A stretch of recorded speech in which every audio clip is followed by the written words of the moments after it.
नमस्कार, good morning. आप देख रहे हैं आज तक। आपके साथ मैं हूं मलिका मल्होत्रा। देश और दुनिया की तमाम बड़ी और अहम खबरें सबसे पहले, सबसे तेज दिन भर आज तक पर आपको दिखाएंगे। चलिए बात कर लेते हैं प्रधानमंत्री नरेंद्र मोदी की सुरक्षा को चूक से जुड़ा जो मामला हुआ है उस पर जो अपडेट आया है।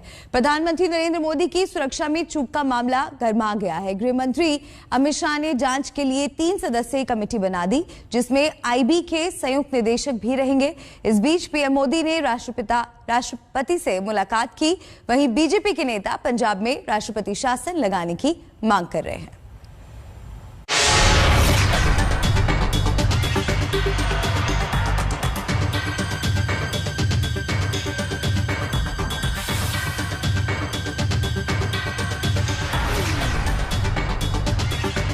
पंजाब में प्रधानमंत्री की सुरक्षा में हुई चूक पर सियासी बवंडर खड़ा हो गया। बीजेपी का सीधा आरोप है कि साजिश बहुत गहरी और सुनियोजित थी। प्लान तो बहुत बड़ा था, लेकिन प्रधानमंत्री नरेंद्र मोदी बाल बाल बच गए। पंजाब की पुण्य धरती पर कांग्रेस के खूनी इरादे नाकाम रहे। जो लोग कांग्रेस पार्टी में मोदी से घृणा करते हैं, वो आज देश के प्रधानमंत्री को, उनकी सिक्योरिटी को किस तरह से भंग किया जाए उसके लिए प्रयासरत थे। सबूत के तौर पर कुछ वीडियो सामने आ गए हैं। कहीं पर प्रदर्शनकारी हैं तो कहीं पर चश्मदीद।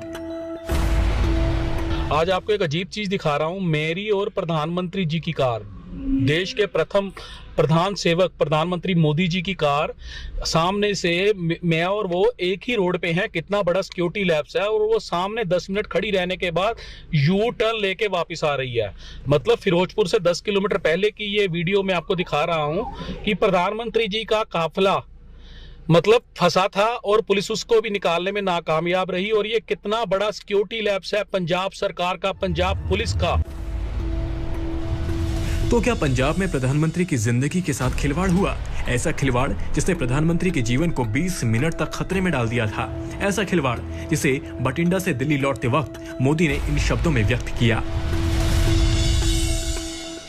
मैं एयरपोर्ट से जिंदा लौट पाया, अपने सीएम को थैंक्स कहना।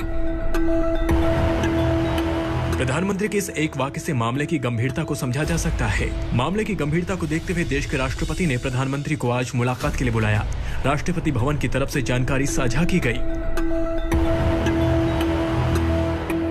राष्ट्रपति रामनाथ कोविंद ने आज राष्ट्रपति भवन में नरेंद्र मोदी से मुलाकात की और कल पंजाब में उनके काफिले में सुरक्षा चूक की जानकारी ली। राष्ट्रपति ने गंभीर चूक पर चिंता व्यक्त की। घटना की पूरी जानकारी मोदी ने राष्ट्रपति को दी और मुलाकात के बाद ट्वीट करते हुए लिखा, राष्ट्रपति जी ने मिलने बुलाया। उनकी चिंता के लिए उनका आभारी हूं। उनकी शुभकामनाओं के लिए आभारी हूं, जो हमेशा शक्ति का स्रोत हैं। वहीं उपराष्ट्रपति वेंकैया नायडू ने भी प्रधानमंत्री की सुरक्षा में हुई चूक से सबक लेते हुए कड़े कदम उठाने की बात लिखी। प्रधानमंत्री के सुरक्षा प्रोटोकॉल का कड़ाई से पालन सुनिश्चित करने के लिए कठोर कदम उठाए जाएं, जिससे भविष्य में दोबारा इस प्रकार की चूक न हो। पंजाब में प्रधानमंत्री की सुरक्षा में हुई लापरवाही को लेकर राष्ट्रपति चिंतित हैं, उपराष्ट्रपति हैरान हैं, तो वहीं पूर्व प्रधानमंत्री एचडी देवगौड़ा ने इसे बेहद दुर्भाग्यपूर्ण करार देते हुए सोशल मीडिया पर लिखा है, जब भारत के सर्वोच्च कार्यकारी कार्यालय की रक्षा करने की बात आती है तो हमें किसी भी समय असंतुष्ट नहीं होना चाहिए। हमें अतीत से सीखना चाहिए। आज केंद्रीय कैबिनेट में भी प्रधानमंत्री की सुरक्षा का मामला उठा। सूत्रों से मिली जानकारी के मुताबिक कई मंत्रियों ने पंजाब में पीएम की चूक को लेकर अपनी चिंता जाहिर की। कैबिनेट के कुछ सदस्यों ने इस पर दुख और आक्रोश जाहिर किया। वहीं कुछ सदस्य अपनी बात रखते हुए भावुक हो गए थे। सभी का साफ कहना है कि प्रधानमंत्री मोदी की सुरक्षा में चूक के पीछे बड़ी साजिश थी। दोषियों के खिलाफ कड़ी कार्रवाई होनी चाहिए। बड़ी बात यह है कि प्रधानमंत्री की सुरक्षा में चूक का मामला देश की सबसे बड़ी अदालत में पहुंच चुका है। वरिष्ठ एडवोकेट मनिंदर सिंह ने सुप्रीम कोर्ट से इस मामले की जांच करवाने की मांग की है। अर्जी में मांग की गई है कि बठिंडा के जिला एवं सेशन जज को निर्देश दिए जाएं कि वो इस मामले में पुलिस की ओर से बरती गई कोताही से जुड़े सभी सबूत इकट्ठा करे। इस याचिका पर चीफ जस्टिस की बेंच कल सुनवाई करेगी। पे कल सुनवाई होगी, लेकिन केंद्रीय गृह मंत्रालय एक्शन मोड में है। सुरक्षा चूक के मामले में केंद्रीय गृह मंत्रालय ने पंजाब सरकार से डिटेल में रिपोर्ट मांगी है। गृह मंत्री अमित शाह ने कहा कि ऐसी घटना को स्वीकार नहीं किया जा सकता। इस मामले में जवाबदेही तय की जाएगी। वहीं पंजाब सरकार की तरफ से हाई लेवल कमेटी का गठन किया जा चुका है। इस कमेटी में रिटायर्ड जस्टिस मेहताब सिंह गिल और गृह एवं न्याय मामले के प्रमुख सचिव अनुराग वर्मा को रखा गया है। ये कमेटी 3 दिन में अपनी रिपोर्ट सौंपेगी। कमेटी की रिपोर्ट को लेकर भी सियासत शुरू हो गई है। जिस प्रकार से कल की घटना हुई है वह बहुत ही निंदनीय है, डरावने वाली है। माननीय प्रधानमंत्री जी का काफिला 20 मिनट खड़ा रहता है और चारों ओर जनता का हुजूम दिख रहा है, उसके साथ साथ गाड़ियों का काफिला दिख रहा है। आज तक कभी भी इस प्रकार से कुछ भी आज तक ऐसा चूक कभी हुई नहीं है। और कांग्रेस पार्टी यह सब सोनिया गांधी जी के निर्देश में हुआ। और ऐसी कांग्रेस पार्टी जिसने 2 प्रधानमंत्री खो दिया सुरक्षा चूक के कारण, और आज इस प्रकार की घटना, वह तो प्रधानमंत्री जी इन सब के बावजूद भी सुरक्षित आ गए। वास्तविकता ये है कि प्रधानमंत्री जी की रैली में पंजाब के अन्नदाता काले झंडे लेके और खाली कुर्सियों के साथ प्रधानमंत्री जी का स्वागत करने को तैयार थे। जब ये इनपुट मिला तो इस तरह से इसको डाइवर्ट किया जा रहा है, क्योंकि प्रधानमंत्री जी की सुरक्षा का पूरी जिम्मेवारी एसपीजी को होती है, होम मिनिस्ट्री को होती है। तो अगर सुरक्षा का इश्यू है तो अमित शाह जी दोषी है। प्रधानमंत्री जी उनको बर्खास्त करें कि प्रधानमंत्री जी की सुरक्षा में इतनी बड़ी चूक अमित शाह ने क्यों करी। कांग्रेस और बीजेपी के बीच जमकर सियासत शुरू हो गई है। आज तक ब्यूरो। पंजाब के फिरोजपुर में पीएम की सुरक्षा में चूक पर केंद्रीय मंत्री स्मृति ईरानी ने सोनिया गांधी को घेरा। उनसे हमारे संवाददाता हिमांशु मिश्रा ने बात की। 24 घंटे चुप्पी कांग्रेस के सरगना की। ये किस बात का संकेत है कि कांग्रेस के अधिकारियों ने जिस प्रकार से प्रधानमंत्री जी के सुरक्षा भंग होते देख उत्सव और आनंद का प्रतीक दिया है, क्या उसमें परिवार की सहमति थी? निश्चित रूप से। लेकिन कम से कम देर ही सही उनकी आत्मा जागी तो ही, मजबूरन। और उन्होंने इस बात को स्वीकार तो किया कि लैप्स जो हुआ है, कमी जो बरती गई, जानबूझकर प्रधानमंत्री की सुरक्षा को जो भंग किया गया, उसकी जिम्मेदार पंजाब की अपनी प्रशासन और कांग्रेस की उनकी अपनी सरकार है।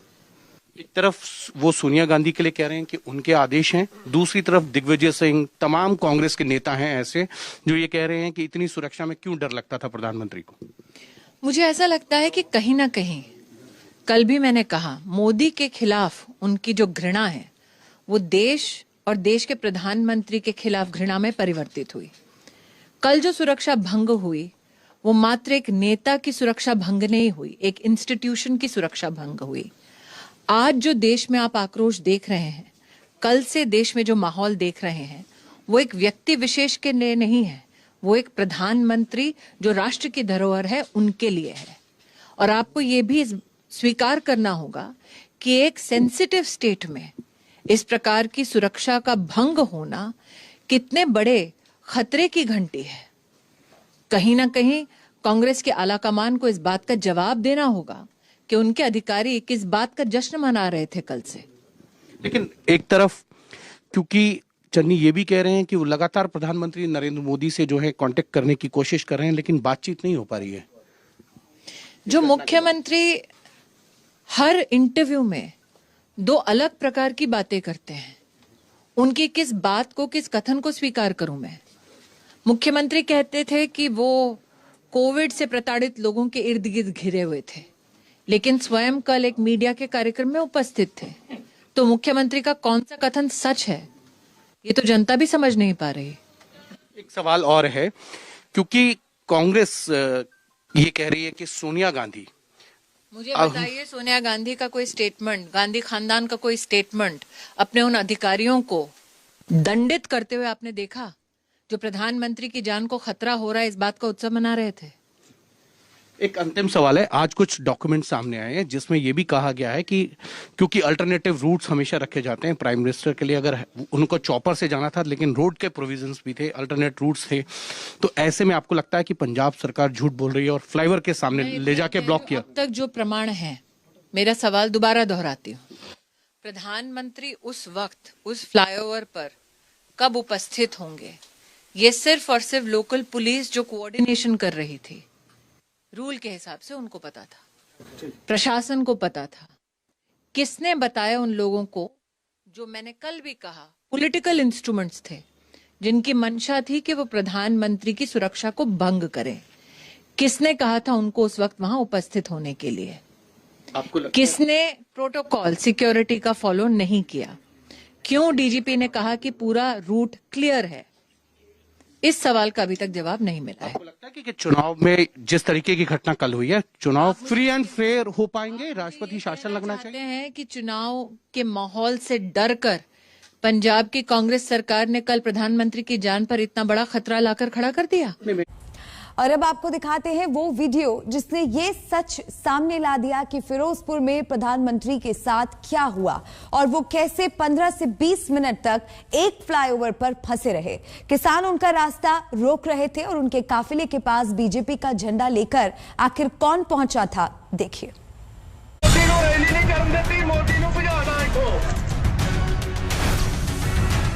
पंजाब के फिरोजपुर में प्रधानमंत्री मोदी की सुरक्षा में हुई चूक कितनी गंभीर थी और कैसे फ्लाईओवर पर 20 मिनट तक फंसे रहने के बाद पीएम मोदी को वापस लौटना पड़ा, इसका पूरा सच आपको कुछ बेहद चौंकाने वाले वीडियोस के जरिए दिखाते हैं। सबसे पहले इस वीडियो पर गौर कीजिए और सुनिए कि यह किसान नेता क्या कह रहा है।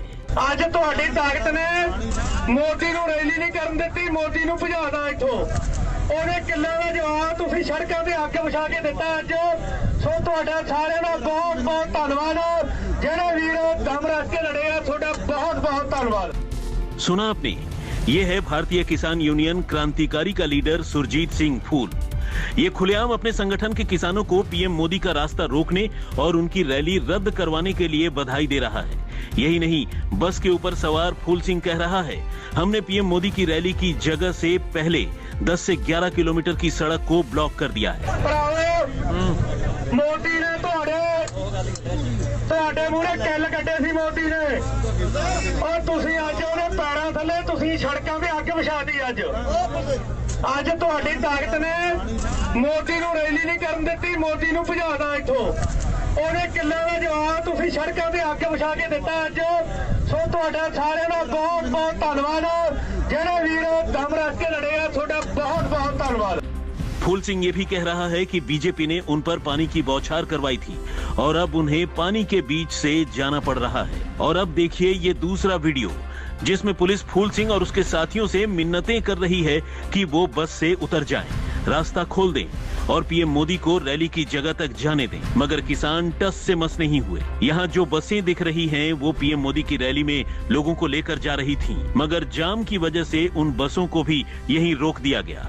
इधर पुलिस किसानों से मिन्नतें कर रही थी, उधर पीएम मोदी की कार के पास बीजेपी के कार्यकर्ता पहुंच गए। ये चौंकाने वाला वीडियो देखिए। कल कुछ वीडियो में बीजेपी का जो झंडा लहराता दिख रहा था वो यही झंडा है। देखिए कैसे पीएम मोदी की कार के पास ये बीजेपी कार्यकर्ता पहुंच गए हैं और जिंदाबाद के नारे लगा रहे हैं। दरअसल इन कार्यकर्ताओं की अगुवाई बीजेपी स्वच्छ भारत अभियान के पंजाब प्रदेश कार्यकारिणी सदस्य शिवम शर्मा कर रहे थे और एसपीजी के सुरक्षाकर्मी इन्हें संदेह की नजरों से हैरान होकर देख रहे थे।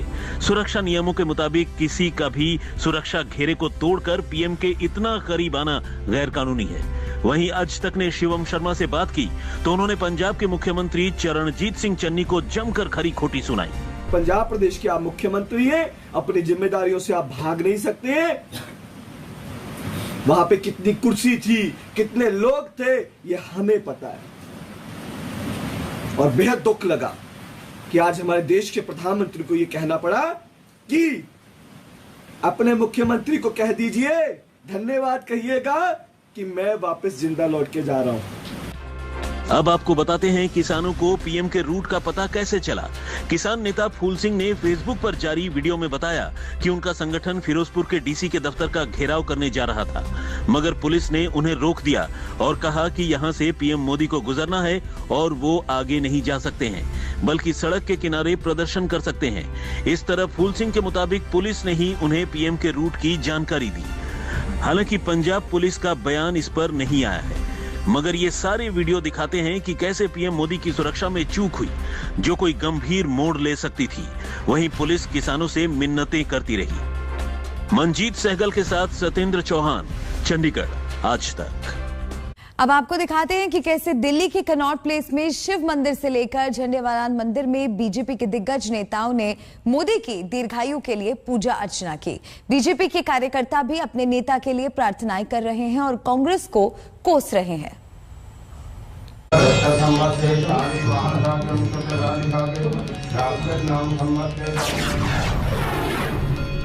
कनॉट प्लेस के शिव मंदिर में मोदी के लिए पूजा। बीजेपी नेताओं ने कराया महामृत्युंजय जाप।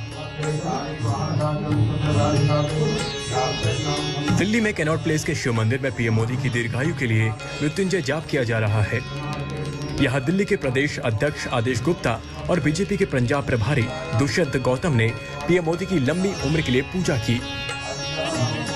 यहाँ पर देश के प्रधानमंत्री, सनातन धर्म के पुरोधा, देश के आम जनता के आस्था का केंद्र, उनकी दीर्घायु के लिए प्रार्थना की गई है कि भगवान उनको दीर्घायु दे, क्योंकि जिस प्रकार से षड्यंत्र रचा गया कल, उनको कोई भी आज में आज़ादी भारत के बाद में कोई भी राज्य ऐसा नहीं है जो प्रधानमंत्री को सुरक्षा ना दे पाया हो।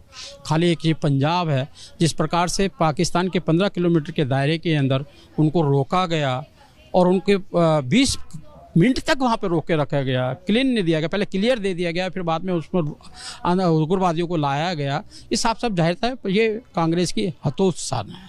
आज पूरे देश में हर नागरिक आक्रोशित है, स्तब्ध है कांग्रेस की इस क्षुद्र मानसिकता को लेकर। पूरे देश में हम मंदिर के अंदर और देवालय के अंदर महादेव जी से प्रार्थना कर रहे हैं कि उनकी दीर्घ जीवन हो, प्रधानमंत्री जी स्वस्थ रहें, सुरक्षित रहें और देश को आगे बढ़ाते रहें।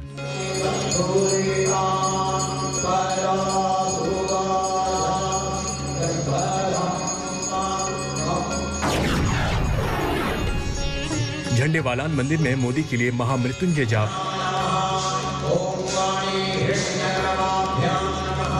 दिल्ली के झंडेवालान मंदिर में भी पीएम मोदी की दीर्घायु के लिए महामृत्युंजय जाप किया जा रहा है। यहां बीजेपी के राष्ट्रीय उपाध्यक्ष बैजयंत जयपांडा ने लंबी पूजा अर्चना की। राजधानी दिल्ली के झंडेवालान मंदिर में प्रधानमंत्री नरेंद्र मोदी की लंबी आयु के लिए, दीर्घ आयु के लिए आप देख सकते हैं किस तरह से महामृत्युंजय का जाप चल रहा है और जो राष्ट्रीय उपाध्यक्ष बैजयंत जयपांडा है वो खुद शरीक हैं और बाकायदा ब्राह्मणों और विद्वानों यहाँ पर जो महामृत्युंजय का जाप है वो कर रहे हैं। सिर्फ यही नहीं बल्कि राजधानी दिल्ली के हनुमान मंदिर और अलग अलग जगहों पर इस तरह का पूजा पाठ, मंत्रोच्चार और जप हो रहा है ताकि प्रधानमंत्री नरेंद्र मोदी को लंबी आयु प्राप्त हो सके। देश में हर जगह लाखों भारतीय जनता पार्टी के कार्यकर्ता विभिन्न मंदिरों में और धार्मिक स्थल में महामृत्युंजय मंत्र पाठ में भाग ले रहे हैं ताकि हमारी यशस्वी प्रधानमंत्री नरेंद्र मोदी जी की दीर्घायु हो। कल जो घटना हुई पंजाब में बहुत निंदाजनक है।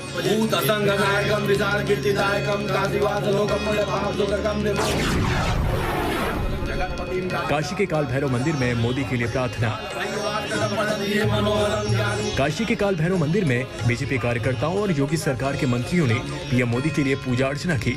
काशी के कोतवाल कहे जाने वाले काल भैरव से पीएम मोदी पर पड़ने वाली बुरी नजर की बाधा से मुक्ति के लिए कामना भी की। हम लोगों ने, काशी वासियों ने अपने यशस्वी सांसद, देश के प्रधानमंत्री, विश्व के सबसे लोकप्रिय नेता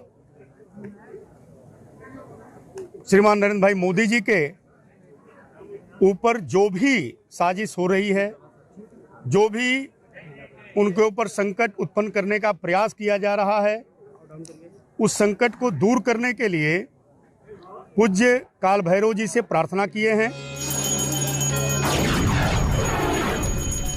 अहमदाबाद में मोदी की लंबी उम्र के लिए प्रार्थना। प्रधानमंत्री मोदी की लंबी उम्र के लिए प्रार्थना गुजरात में भी हो रही है। अहमदाबाद के मंदिर में भी महामृत्युंजय जाप किया गया। प्रधानमंत्री जी की सुरक्षा में इतनी बड़ी चूक हो गई और वो स्टेट गवर्नमेंट की होती है जिम्मेदारी पूरी, तो हम लोगों के अंदर भी एक इस तरीके का वो पैदा हुआ कि ईश्वर ने उनको बचाया, और कहीं कोई बड़ी दुर्घटना अगर हो जाती तो शायद जो है पूरा देश एक तरीके से रोता, और ईश्वर ने बचाया, मैं तो यही कहूँगा। पीएम मोदी की सिक्योरिटी के साथ पंजाब में जो खिलवाड़ हुआ वो पंजाब पुलिस से लेकर सरकार के लिए भी अफसोसनाक और शर्मनाक है। अगर कोई अनहोनी हो जाती तो पता नहीं क्या होता, लेकिन कहते हैं ना, जाको राके साइयां मार सके ना कोई। और अब जिस तरह से देश भर में मोदी के लिए प्रार्थनाएं की जा रही हैं, बीजेपी का हर शख्स यही कह रहा है, तुमको हमारी उम्र लग जाए। श्रुतिका के साथ राम किंकर सिंह, दिल्ली, आज तक। बात मुंबई की करेंगे। मुंबई में कोरोना के मामलों ने फिर रिकॉर्ड तोड़ा है। 24 घंटे में 20,000 से ऊपर मामले आए हैं। सवाल उठ रहे हैं कि कुछ दिन और इसी रफ्तार से केस आते हैं तो क्या लॉकडाउन लगाया जाएगा?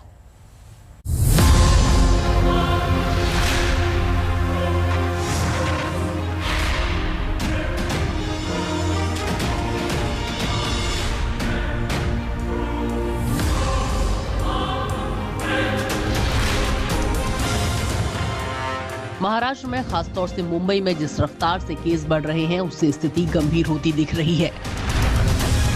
राज्य में काफी प्रतिबंध लगे हुए हैं, पर जिस रफ्तार से केस बढ़ रहे हैं, ये प्रतिबंध नाकाफी नजर आ रहे हैं। गुरुवार को महाराष्ट्र में 36,265 केस आए, जबकि मुंबई में 20,181 मामले आए। 4 लोगों की मौत हुई। मुंबई में अब 16% बेड भर गए हैं और 500 से ज्यादा बिल्डिंग सील हैं। गुरुवार को धारावी का आंकड़ा भी चौंकाने वाला आया। धारावी में 24 घंटे में कोरोना के 107 केस दर्ज हुए हैं, जो अब तक का सबसे बड़ा आंकड़ा है। पहली और दूसरी लहर में कभी भी एक दिन में इतने ज्यादा केस नहीं आए। गुरुवार को एनसीपी मुखिया शरद पवार ने कोरोना के हालात पर स्वास्थ्य मंत्री राजेश टोपे और कुछ अधिकारियों के साथ मीटिंग की। स्वास्थ्य मंत्री के मुताबिक राज्य में मरीजों की संख्या के हिसाब से अस्पतालों में भर्तियां कम है, इसलिए फिलहाल लॉकडाउन की जरूरत नहीं लग रही, पर संक्रमण रोकने के लिए कुछ नए प्रतिबंध जरूर लगाए जा सकते हैं। जो रेस्ट्रिक्शंस आज है उसमें क्या बढ़ोतरी करना चाहिए, जैसा नॉन एसेंशियल एक्टिविटीज को कुछ हद तक रोकना चाहिए, ऐसा भी एक जो एक मत दिया गया है, उसके ऊपर भी एक सोचने का काम निश्चित तौर पर होगा। और माननीय मुख्यमंत्री जी से सलाह मसलत करके या निश्चित तौर पर जो भी उनसे चर्चा करके आने वाले दिनों में माननीय मुख्यमंत्री जी निर्णय लेंगे। पिछले 24 घंटे में मुंबई में 71 पुलिस वाले कोरोना संक्रमित पाए गए हैं। इस तरह मुंबई में संक्रमित पुलिस कर्मियों की संख्या 265 हो गई है। सरकार का कहना है कि उसने पुलिस फोर्स के लिए समुचित मेडिकल व्यवस्था की है। साथ ही 55 साल से ऊपर के पुलिस कर्मियों को वर्क फ्रॉम होम करने के लिए कहा गया है। सूत्रों के मुताबिक अब तक मुंबई पुलिस के करीब 9,500 जवान संक्रमण का शिकार हो चुके हैं। पिछले कुछ दिनों में देखें तो मुंबई में 28 दिसंबर को कोरोना के 1377 नए मामले आए थे। 29 दिसंबर को 2510 नए केस आए। 30 दिसंबर को 3671 केस आए। 31 दिसंबर को 5681 केस आए। 1 जनवरी को ये आंकड़ा 6347 हो गया। 3 जनवरी को सीधे 8063 केस आए और 4 जनवरी को 10,860 नए केस आए। और इसके 2 दिन बाद 6 जनवरी को यानी आज 20,181 नए केस आए हैं। जिस रफ्तार से केस बढ़ रहे हैं उसके पीछे वजह ओमिक्रॉन हो सकती है। महाराष्ट्र में अब तक ओमिक्रॉन के 876 मरीज मिल चुके हैं। गुरुवार को ओमिक्रॉन के 79 नए केस आए, जिसमें 57 अकेले मुंबई से हैं। बढ़ते मामलों को देखते हुए सरकार बेड, आईसीयू, वेंटिलेटर की उपलब्धता पर नजर बनाए हुए है और कह रही है कि अभी बेड की कमी नहीं है। मेडिकल कॉलेजेस एंड हॉस्पिटल्स में बेड्स की अवेलेबिलिटी आज बहुत ज़्यादा है। मतलब अस्पताल इनकी ऑक्यूपेंसी 15 से 25% से ऊपर नहीं है। 75% अवेलेबिलिटी आज है। और अगर लोग जिनको इन्फेक्शन हुआ है अगर वो जल्द ठीक होकर घर चले जाते हैं तो बेड्स की कभी भी कमी नहीं पड़ेगी। अगर आगे आंकड़े बढ़ते हैं और बेड्स की कमी होती है तो ये जो व्यवस्थाएं हैं इसका विस्तार करने की भी हमारी पूरी तैयारी है। मंत्री अमित देशमुख ने ये भी कहा कि अगर लोग अब भी कोरोना प्रोटोकॉल का पालन कर लें तो लॉकडाउन की स्थिति को टाला जा सकता है। अगर ये आंकड़े नहीं बढ़ते और हम सब ने अगर कुछ जो चीज़ें हैं अगर हमने उनका पालन किया तो शायद लॉकडाउन की ज़रूरत भी ना पड़े और सामान्य जीवन ये डिस्टर्ब ना हो। यही हमारी प्राथमिकता है क्योंकि इस पर इकोनॉमी पर बहुत असर पड़ता है और जैसे अब स्कूल कॉलेज बंद हो गए, बाकी चीज़ें बंद ना हों तो मुझे ऐसा लगता है कि आशा ये करते हैं कि लॉकडाउन की ज़रूरत ना पड़े, निर्बंधों पर ही काम चल जाए। सरकार कह रही है कि तीसरी लहर के लिए उसकी तैयारियां पूरी है, पर जिस रफ्तार से डॉक्टर पॉजिटिव हो रहे हैं वो भी चिंताजनक है। Maharashtra association of resident doctors के मुताबिक महाराष्ट्र में अब तक 260 रेजिडेंट डॉक्टर पॉजिटिव हुए हैं। इसमें जेजे अस्पताल के 73, कूपर अस्पताल के 7, केईएम के 60, सायन अस्पताल के 80, आरजीएमसी ठाणे के 8 और नायर अस्पताल के 59 डॉक्टर हैं। सरकार ने स्थानीय प्रशासन को स्वास्थ्य कर्मियों की भर्ती के लिए अधिकार दे दिए हैं ताकि मरीजों को इलाज मिलने में देरी न हो। गुरुवार को महाराष्ट्र की एक और सांसद और केंद्र में स्वास्थ्य और परिवार कल्याण राज्य मंत्री भारती पवार भी पॉजिटिव हो गई। भारती से पहले इस हफ्ते महाराष्ट्र से आने वाले लोकसभा सांसद अरविंद सावंत, महाराष्ट्र के मंत्री एकनाथ शिंदे, विधायक विद्या ठाकुर भी पॉजिटिव पाई गई थी। महाराष्ट्र सरकार में अब तक 10 से 15 मंत्री और करीब 70 विधायक कोरोना पॉजिटिव हो चुके हैं। वैसे राहत की एक खबर ये भी है कि मुंबई में बुधवार तक 1 करोड़ से ऊपर वैक्सीन लग गई है। बीएमसी का लक्ष्य 16 जनवरी तक 2 करोड़ वैक्सीन लगाने का है। अब तक मुंबई में कुल 1 करोड़ 80 लाख से ऊपर वैक्सीन लग चुकी है। मुंबई से कमलेश सुतार और पंकज उपाध्याय के साथ आज तक ब्यूरो।